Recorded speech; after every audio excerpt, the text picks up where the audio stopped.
Alrighty. Just got in my car after looking at a property that caught on fire. So I was driving back from making a deposit on my bank. Actually, I was driving to the bank, saw the house was on fire. Back up here. The house was on fire because the police and the firemen were out there and they're just getting their stuff wrapped up. So I parked in front of the house. I was on a phone call with another investor, and then I left. I went down to the bank to make a deposit, and as I'm walking into my bank, my phone rings like, "Hey, I just saw you at my property. You're driving off. It says you buy houses." I'm like, "Yeah, I'm at the bank right now down the street. I'll be right over there and see what you got." And so I go over there, and surprisingly, it's a guy that I knew. We've talked on the phone before, but I've never met him. Because when I was in front of the house and I was talking to the investor, I was actually looking up the property to see what was there and to see who owned it. And I'm like, I know this guy. I know this company. And so anyway, when he called me, I'm like, "Hey, what's going on?" He's like, "Yeah, you were just at my house. I saw your sign on the back of your truck, your rig that said you buy houses." And I'm like, "What's up?" But he knew who I was, and that's how he got my information. So anyway, I go back and I walk to the house with him, and man, what's up, Rusty? Dude, yeah, it's kind of shot. Let's decline that call right now. So anyway, that was that story with that guy. And I just said, "Hey, basically, you still," because it was on the market to sell. I was like, "You gonna sell this thing? What's up, Caesar?" And he's like, "Yeah, we still want to sell it." I said, "Well, hey, either you can decline that phone call one more time." I said, "Either you can fix it up with the insurance money, or you can go ahead and because they had remodeled the house already." I said, "Yo, you can just take the cash and we'll just buy it as is, for a good enough price." Because I looked at the deed of trust. He had cross collateralized this house with, it looks like a bunch of other houses. It looks like it's like an $800,000 portfolio loan with the local bank here in town.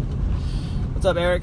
And so that's what he did. So anyway, I walked to the house. You can look at my main profile page. You can see a picture of it. You can actually see the water still dripping from the fire. There's like foam everywhere, like that foam spray that they have. I guess they use to put out a fire. So anyway, that's that thing. But I want to talk to you guys about focus. So yeah, your success is definitely, and I'm already starting to see this right now.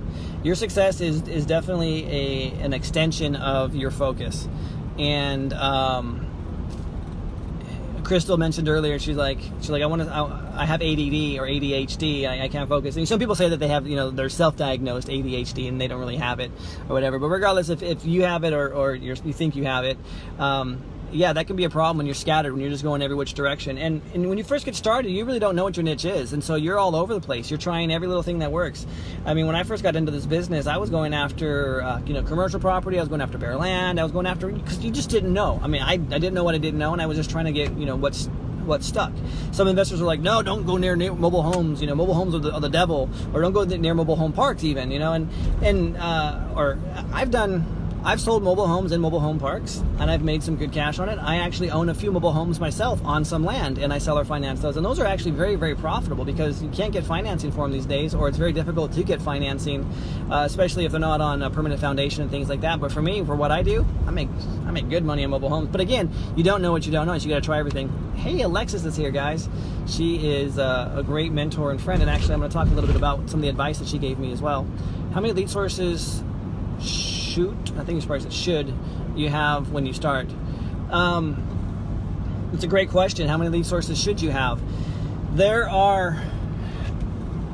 It talks about, it's about focus. Myself personally, if you go into one lead source, you're really going to cut yourself kind of short, because you're going to dry out. You're going to dry up with leads unless you're dumping tons of cash if you're doing like direct mail and stuff like that. I've always done at least 3 lead sources, and I'll just say what my lead sources are. Is I go after pre-foreclosures, I go after probates, and then I also go after just vacant, beat up, rundown properties. Those are my 3 main sources of leads. And I used to go after heavily Craigslist, but in my market, Craigslist is just dead. It's just full of just tons and tons of wannabe wholesalers that are just unrealistic about price. Like, for example, one guy has a property under contract. It's It's a little under an acre. It's 6 rundown houses that are just, I mean, literally, there is code enforcement violations all over these homes. And he has it under contract for $250, and he's trying to wholesale it out for $400,000. And these homes literally probably are going to be tear downs just because of the condition of these properties. So anyway, to back up and answer your question, I would do 3. I would do no more than 3, and no less than 2. So between 2 and 3, you gotta get good at what you're doing, though. You have to be good at that particular segment of the market that you're going after, because if you're not, then and that's probably the biggest thing that happens. And this goes down to focus. Narrow down what you're good at, what you know, or what you can learn. Because if you're not the expert, if you're not damn close to being the expert in that particular field, then you're going to get beat out by someone who's more experienced, and they can go ahead and they can talk the talk that you can't talk. Like I had a guy that called me today. He's down in Fresno, and he's like, "Hey man, I know you do a lot of pre-foreclosures. I don't do pre-foreclosures. I only do these fix and flips, and this is what I do." He goes after code enforcement and probate, and he's like, "I don't know anything about the law." He's like, "Isn't there like a contract you have to use specifically in California that says that certain things that you can do and all that stuff?" He's like, "Because I just lost a deal, or I'm potentially going to lose this deal because another investor came up and said that I didn't know what I was talking about." And that's exactly right. That's exactly right. The civil code here in California is $16.95. I've read it multiple times, and Alexis McGee is the one that actually really turned me on to that. I just was like, "Yeah, I know $16.95. That's what it's called." And she's like, "No. Study that. Know it inside and out. Let that be your Bible. If you're going to go after that lead source, you need to know your state civil codes. Because if you don't, I mean, you're basically, one, putting yourself at risk because you're completely liable for anything that you're doing. I mean, I was actually breaking the law unknowingly on a couple of my deals that I closed a long time ago because I didn't realize that certain things had to be in my contracts. And then I found a little caveat that I didn't know about before. I'm like, oh, look at this. I just found this little loophole that I didn't even know was there because I read the law. And of course, she wasn't going to tell me that because she wants me to have that own experience. And so I'm going to tell you the same thing. I'm not going to give that away. You need to have that own experience. If you're in California and you're going to go after pre-foreclosures, you need to read that civil code, $16.95. And you're going to find little nuggets that you didn't know before, and that other people that think they know the law. And I'm not professing myself to be any kind of great expert in the law, because I'm not. But I did read the code multiple times, and I defined some things. And it comes down to focus. I knew exactly that was a niche that I wanted to go, and I'm going to be the best damn person I can be in that niche. I wrote a book about it, how to defend yourself when your house is in foreclosure. And that's, going down into focus.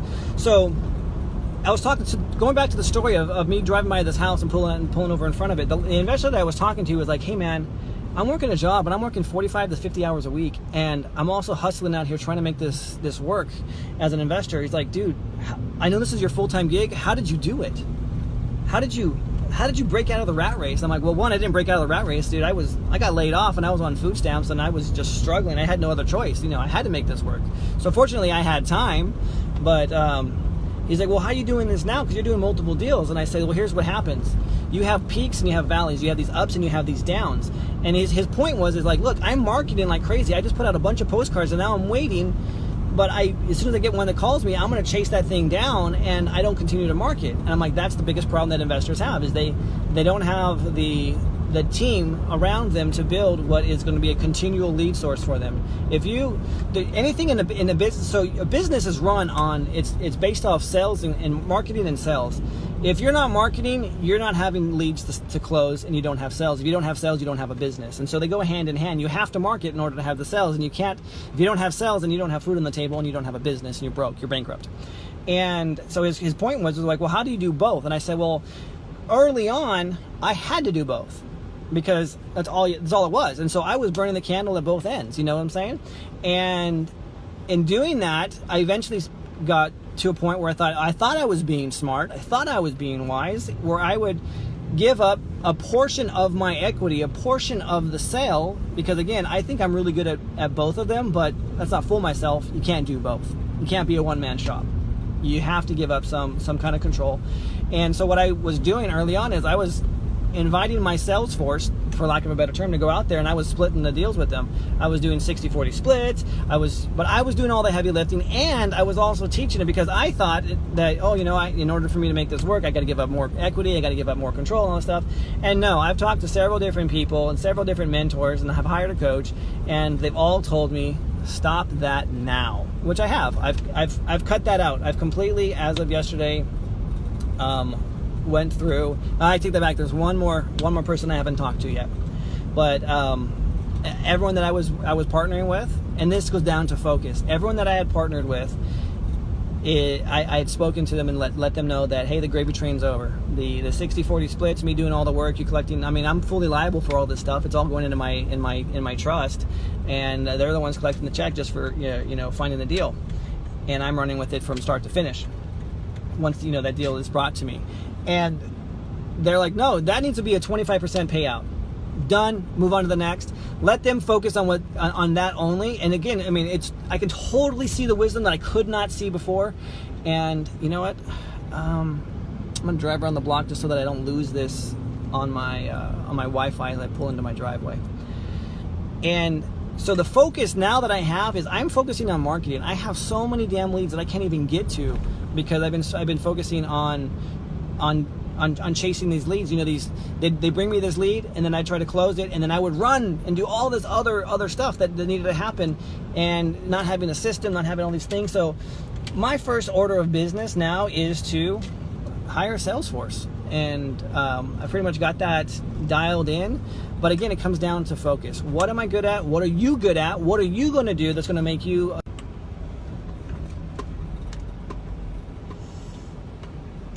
Oh, it's back on. My Wi-Fi has teeth. Man, I was like halfway a mile, like a mile away, and all of a sudden it just like said it was trying to connect. So that was no good.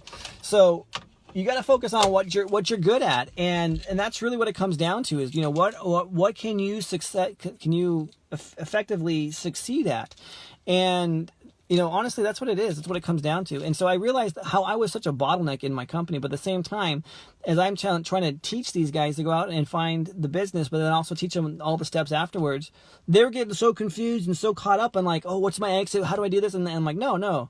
I can totally see it now that I couldn't see before. Their focus should only be find the property, find the deal, contract it, bring it to me. I run with it.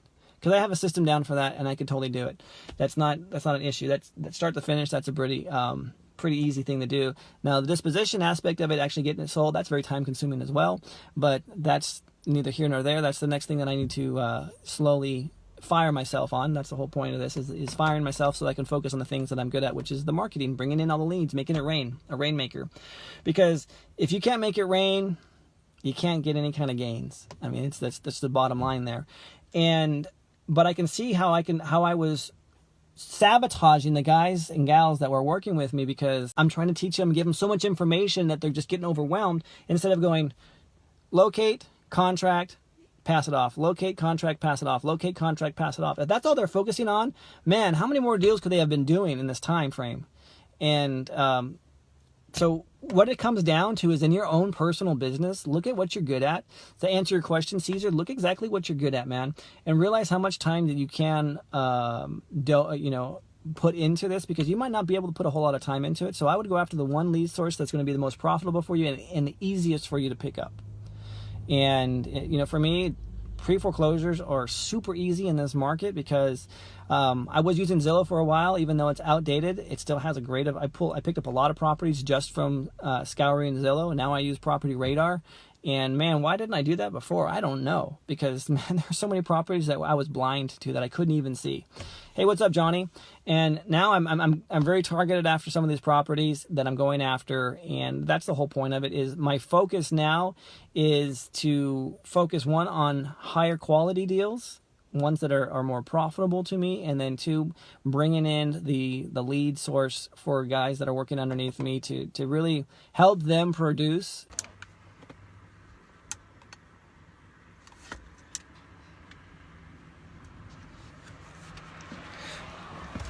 Keeps on dropping. So yeah, help them produce and make some serious cash in this business, because if there's no focus, man, you're going to be doing everything. And that's the biggest problem that I and every other investor under the sun has had, is trying to decide what you want to do, how much of it you're going to do, and just run with it. Daddy.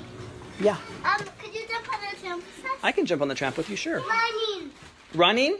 You're running. All right, so it looks like Daddy's going to go jump on the tramp, because that's what daddies do. And the biggest reason for the focus is because Bunny. Yeah. these little guys. My focus is about family and priorities. I got into this business to be a dad, to be able to spend time with my wife and my kids, and my focus has been so scattered all over the place that I had not been scheduling my time with them and doing what I need to be doing with them. In fact, my daughter has asked me several times, she's like, the one that you just saw, she's like, hey daddy, when are you going to spend time with us? How come you're always on your phone? How come you're doing this? I used to never be on my phone after dinner. When I work from home, so 5 o'clock, I go home and we're done. That's it. My phone goes off, and I was good like that. And we go on vacations every 90 days. We still do the vacations. In fact, we're getting ready to go to Disneyland. But the fact of the matter is I've been on my phone so much at night, and my kids are seeing the effect of it. And so my focus has not been my family. And that's the biggest reason why I've decided to do this, because I was spending so much time chasing these deals that really weren't even profitable to me. No phones on the tramp. Yeah. All right, no phones on the tramp. So when it comes down to it, you have to know your why behind your focus. If you don't have a why behind your focus, then your focus is just that. It's just you're looking one direction and you look the other direction. You need to make sure that you're always looking in the same direction and know the reason why you're looking in that same direction. So for me, my focus is to fire myself from the acquisitions position, which is basically what I've effectively done. Now I just need to make sure that I got the right person in that role. And then 2, fire myself from the dispositions position. And then I can focus on marketing. And eventually my goal is to step away from marketing altogether and run the entire be hands-off on the operation. That's my goal, is to have those 3 seats in the future completely full. Again, I'm getting crystal clear on this focus. And that's how I feel I can run my business and be a success and still bless the lives of those that I'm working with. All right, but now I'm going to go be a dad here and jump with my kids. And just remember, guys, you're just one deal away from changing your entire financial future. And sometimes all that is just a small little shift in your focus, to focus on what it is that you're best at, your highest and best use, because there are a lot of people that have time and there are a lot of people that have skills, but there are a lot of people that don't have the luxury of doing both. And that's exactly what I'm running into, is my time has become very scarce now, but I have the skill set of doing it.